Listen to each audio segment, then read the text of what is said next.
This house in New York doesn't just feel haunted, it fights back. In a remote area of upstate New York, there's a house that's made a name for itself due to its violent history, known simply as the Hinsdale House. It was here in the 1970s that a family moved in and almost immediately began experiencing terrifying paranormal torment. Voices, strange shadows, and even full-on exorcisms were reported. But that was decades ago. So why are we still talking about it today?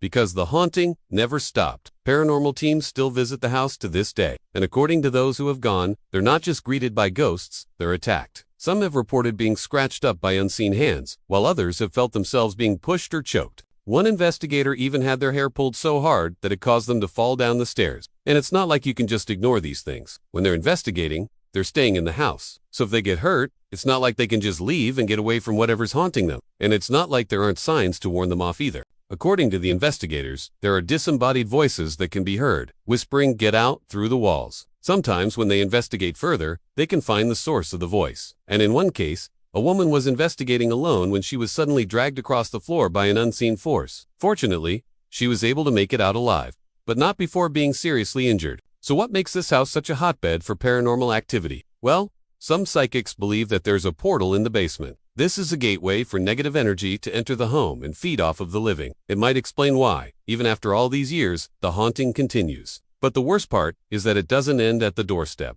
Several investigators have claimed that the house follows them home. There was one instance where a team was investigating the home, and they decided to set up a camera to watch over their shoulder as they investigated. But when they arrived home, they found that the footage had somehow been corrupted. Another investigator recounted the story, saying, "I watched a live stream where a man was slapped by something that wasn't there.